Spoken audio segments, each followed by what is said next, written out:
Lukisan bernilai ratusan miliar ini merupakan lukisan pertama yang dibuat oleh Raden Saleh, pelukis ternama asal Indonesia.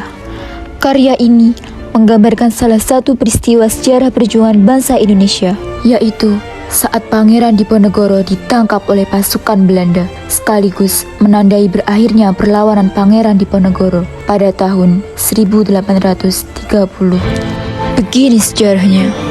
Perang Diponegoro atau dikenal sebagai Perang Jawa yang berlangsung selama 5 tahun, mulai dari 1825 sampai 1830.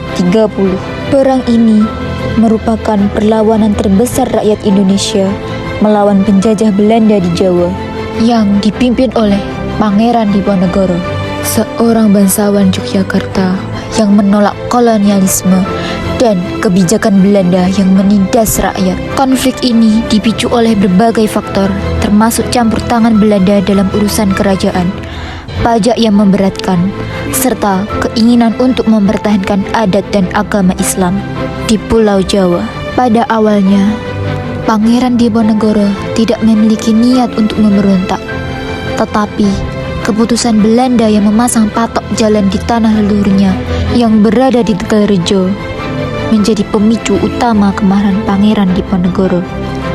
Pangeran Diponegoro merasa hal ini melukai harga dirinya sebagai seorang bangsawan, dan Belanda tidak menghormati leluhur Pangeran Diponegoro. Karena hal ini, beliau memutuskan untuk memimpin perlawanan melawan Belanda. Selama 5 tahun, perang ini menjadi medan pertempurannya sangat sengit. Pangeran Diponegoro menggunakan strategi perang gerilya yang membuat Belanda kewalahan. Banyak masyarakat Jawa, khususnya kaum petani, bergabung mendukung perjuangan Pangeran Diponegoro.